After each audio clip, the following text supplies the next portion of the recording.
Man, who could have believed that? But it actually happened.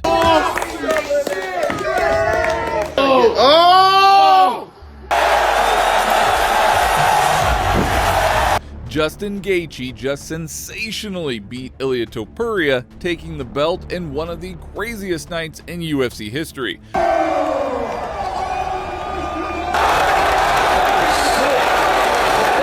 And right now, fans are losing their minds, debating the exact moment that Topuria cracked during this fight. But I'm not going to jump straight into the fight recap just yet, because we had another major upset. Alex Pereira was knocked out by Ciryl Gane, and that's not even the biggest surprise. I have collected everything for you guys: the shocking backstage footage, the fighter reactions, the interviews, and the wild arena atmosphere. I promise you, today's episode is absolutely mental. So smash that like button, subscribe if you're new, and let's get straight into it. Seriously, what a night. The historic UFC card at the White House lived up to the hype and then some. It was just upset after upset, brutal knockouts, and a crazy atmosphere. Like Sean O'Malley said, Dana White is a straight up gangster for pulling this off. And this is exactly why we love this sport. You just never know what is going to happen when two big dogs step into the octagon to fight to the absolute end. In a shocking twist, Alex Pereira and Ilia Topuria, who actually became close friends recently, both suffered devastating losses tonight. Now let's talk about the co-main event first. The biggest storyline coming into this was Alex Pereira moving up to heavyweight to try to go for a third title. It was supposed to be history in the making, as nobody had ever tried to become a three-division champ before. Pereira conquered middleweight, ruled light heavyweight, and became an absolute fan favorite. The fans at the White House expected the scary Brazilian to rewrite history books yet again. And check this out, at the weigh-ins, Alex, who was fighting at 185 pounds just 3 years ago, actually outweighed a natural heavyweight like Ciryl Gane. But Gane didn't care about the hype. While he doesn't get the same cult-like love from the fans as Pereira, this was Gane's 5th time fighting for a UFC title. This time, Gane was tasked with welcoming one of the biggest superstars in the world to the heavyweight division. He was a slight underdog, but his striking style is a nightmare for anyone. Pereira started without a warm-up, throwing a massive high kick, but Gane blocked it. A few seconds later, Alex tried it again, same result. Gane's movement was beautiful, establishing his jab early and staying light on his feet. Pereira tried to pressure with his trademark low kicks, but he ate some heavy shots to the head. Cyryl's speed was clearly a massive problem for Poatan. Right at the end of the first round, Alex finally caught Gane and visibly rocked him, but the horn saved the Frenchman. Still, Pereira's leg kicks forced Gane to switch stances early. Then came round 2, and it all fell apart for Alex. Gane dropped Pereira with a clean jab, and from there, it became pure survival match for the Brazilian. Alex ate some vicious ground and pound, somehow showed insane heart to get back up, but he was completely out on his feet. Gane smelled blood and didn't let him off the hook. He trapped Pereira against the fence, unloading heavy combinations until the referee had to step in and call it. Gane looked bigger, stronger, and became the interim heavyweight champion for the 2nd time.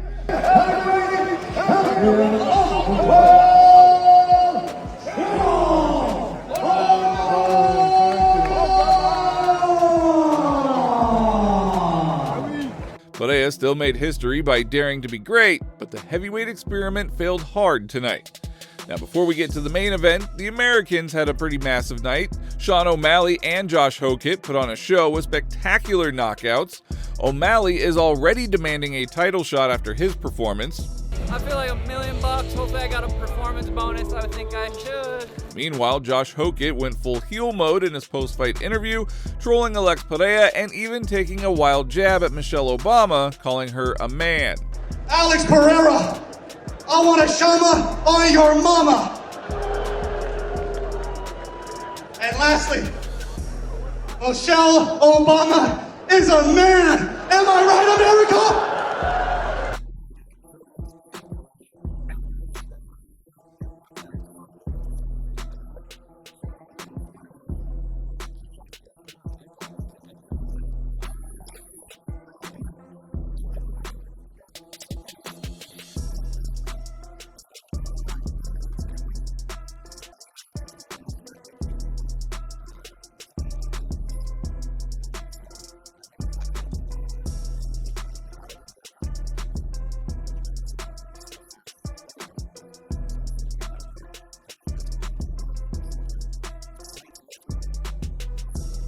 Diego Lopez and Mauricio Rufy also secured huge knockout wins. But nothing compares to the main event upset. Going into the lightweight title fight, Ilia Topuria was a massive -500 favorite, while Justin Gaethje was a +400 underdog. Nobody gave Gaethje a chance. Only his diehard fans and inner circle believed in him, and honestly, deep down, even they probably had some doubts. But when that fight started, the highlight made it clear that he wasn't going down easy. As Gaethje said before the fight, this was his final shot. Topuria came in an unbelievable 17-0 undefeated streak, holding 2 belts and knocking out 3 absolute legends in his last 3 fights. The only question mark was his 1-year layoff due to a rough public divorce and family issues. But physically, it looked like Topuria was just going to steamroll Gaethje, and it turned out to be a very dangerous assumption. Gaethje is 37 years old, and people have been writing him off now for 2 years, but tonight he looked completely reborn. He started by landing crisp jabs, while Topuria tried to take the center of the cage. Ilia actually caught Gaethje with a nice overhand right in the first minute, but Gaethje responded with beautiful counters, quickly busting up the champion's face. Ilia kept walking forward with 0 head movement. With a minute left in the first, Topuria trapped Justin against the fence and rocked him with a huge combination, but Gaethje fired right back.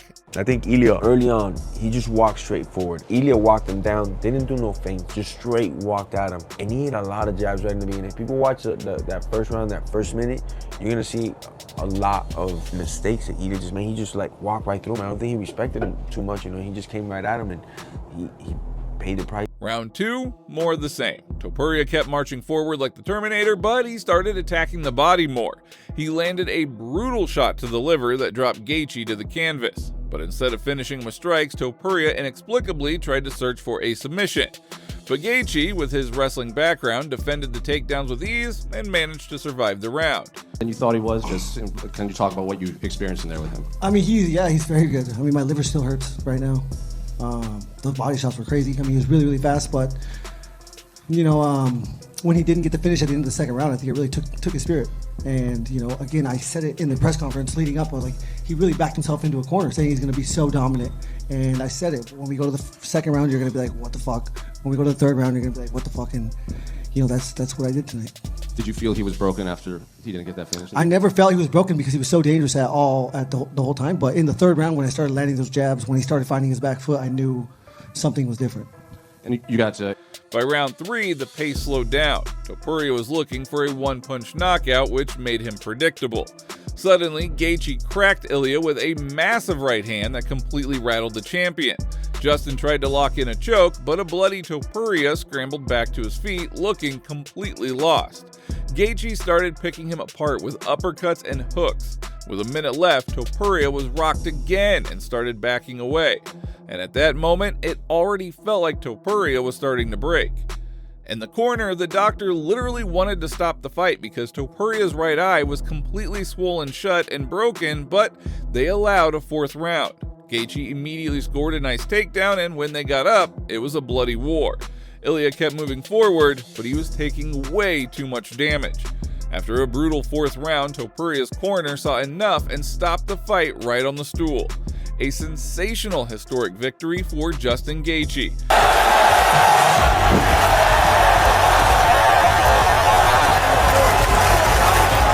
Yeah, Justin Gane!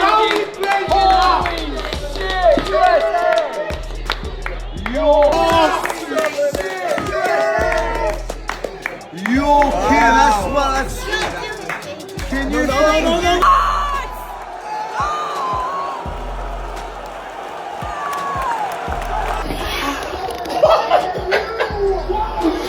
I don't want to wake up Harley, but holy shit.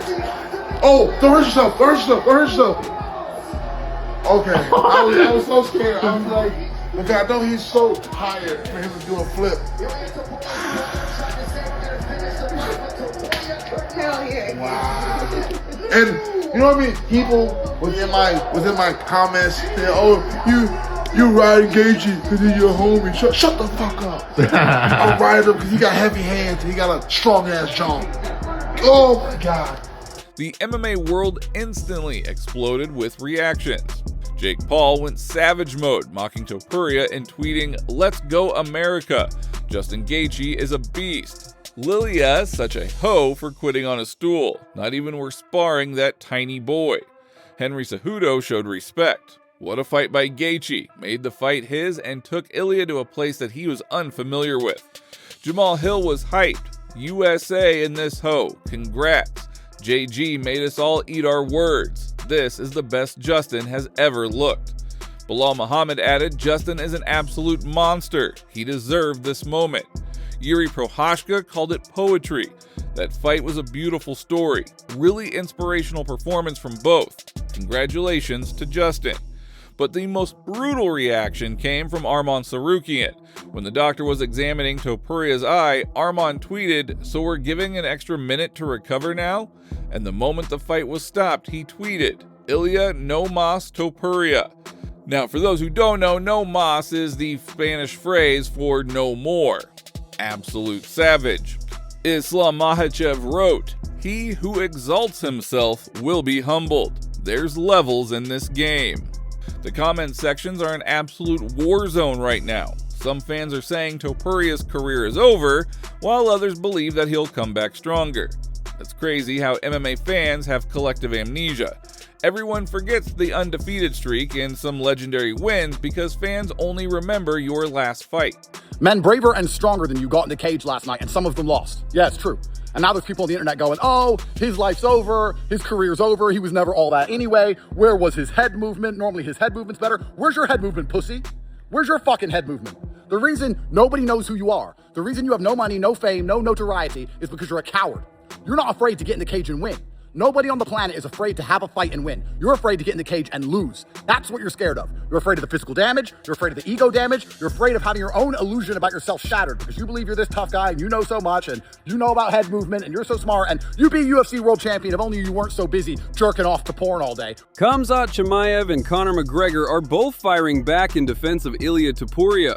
Chimaev spoke out after seeing the internet celebrate Topuria's devastating loss.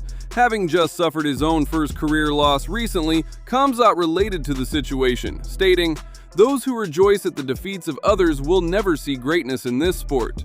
Meanwhile, Conor McGregor also jumped to Topuria's defense after boxing superstar Terence Crawford mocked Topuria. Crawford had posted, "This is the guy who said he would knock me out and whoop me and Shakur at the same time?" McGregor immediately fired back, blasting the boxer. "What the f*** are you saying? You can wrestle, yet you were afraid of an MMA fight? The kid was beaten in an MMA fight, of which you don't have the courage for." Yeah, Ilia's in the hospital. He's busted up. You know, I'm not a doctor, but his eye looked like he probably has broken orbital. I don't know that's not a fact, but I'm just assuming. And my plans for him are to go home and rest and recover and take his time. And you know, tonight was a rough night for him. I just want to make sure he's healthy and good, and not even thinking about him fighting again. Just want him to go home and relax and rest and heal. Sean Strickland was fushing with fans on the White House lawn. Strickland was placed in the back of a police van and has officially been charged with disorderly conduct following the wild incident. Alright guys, I may have been charged with disorderly conduct. I don't know what that is, but it sounds cool. Anyways, I just want to thank you fans, man. I can't thank you guys enough. After being banned, you guys riding, supporting me, it means a lot to me. Thank you. Out here, man, this savages, dude. Keep me real fucking safe, keeping you guys safe, man. Appreciate you guys. Let's go America. Let's go. Let's go. That is all for today, guys. If you liked the video, you know what to do. We would really appreciate it, and thank you in advance.